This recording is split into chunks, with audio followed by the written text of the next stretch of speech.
कहानी वहीं से शुरू होती है जहां पुष्पा 2 खत्म हुई थी। एक भव्य शादी समारोह में अचानक से जोरदार बम धमाका होता है। धुआं, चीख पुकार, भगदम। जब धुआं छटता है तो पुष्पा लहूलुहान हालत में अपनी पत्नी शिवाली की लाश को गोद में लिए बैठा होता है। उसका भाई मोहन राज मौके पर मारा गया होता है। उसकी मां और बेटी कावेरी गंभीर रूप से घायल हैं। पुष्पा की आंखों में अब सिर्फ आंसू नहीं, आग है, जुनून है और एक खतरनाक कसम है। अब पुष्पा झुकेगा नहीं, अब पुष्पा रुकेगा भी नहीं। पुष्पा को शक होता है कि हमला एसपी भनवर सिंह शेखावत ने करवाया है, लेकिन जल्द ही उसे पता चलता है कि असली साजिश इससे भी बड़ी है। एक नया विलन सामने आता है, रविंद्र रेड्डी, एक भ्रष्ट नेता जो अब देश का नया गृह मंत्री बन चुका होता है, जो पुष्पा के रूट्स को खत्म कर देना चाहता है। वो सिर्फ पुष्पा को नहीं, पूरे सैंडलवुड तस्करी को नेटवर्क को खत्म कर देना चाहता है ताकि खुद का ड्रग और हथियारों का नेटवर्क बना सके। रविंद्रा ने एक खतरनाक विदेशी कॉन्ट्रैक्टर से हाथ मिला रखा है जिसका नाम अपानी माफिया योशिदा क्लैन है। पुष्पा अपने पुराने साथियों को फिर से इकट्ठा करता है।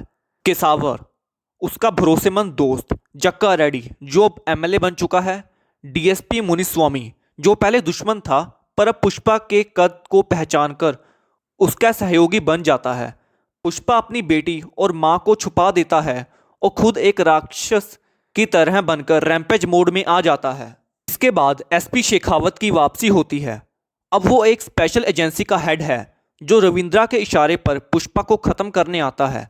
पुष्पा और शेखावत के बीच एक अद्भुत मानसिक खेल होता है। एक और पुलिस की ताकत, दूसरी ओर जंगल का कानून।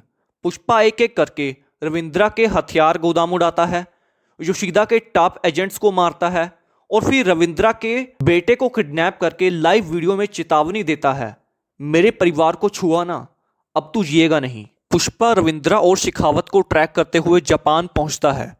वहां योशिदा क्लैन के साथ एक मोगा डील चल रही होती है। पुष्पा अकेला पहुंचता है, लेकिन उसका दिमाग और जंगल की चालाकी पूरे याकूजा गैंग पर भारी पड़ती है। एक जोरदार एक्शन सीन होता है जिसमें पुष्पा विस्फोटक बेल्ट पहनकर क्लान की मीटिंग में घुसता है। शेखावत और रविंद्रा दोनों को गोलियों से छलनी कर देता है और अंत में योशिदा के हेड को अपनी भाषा में कहता है, यह पुष्पा का जंगल है और इस जंगल में सिर्फ एक ही शेर रहता है। फिल्म के आखिरी सीन में पुष्पा वापस भारत आता है। अब वो ना कोई स्मगलर है ना गुंडा। वो अपनी बेटी को स्कूल छोड़ता है, माँ को मंदिर लेकर जाता है। कैमरा उसकी आंखों में देखता है। वहां अब दर्द नहीं बल्कि असली शांति है। पुष्पा की आवाज आती है, मैं अब राजा नहीं बना, मैं जंगल का धर्म बना हूं। इसी के साथ ये मूवी खत्म हो जाती है।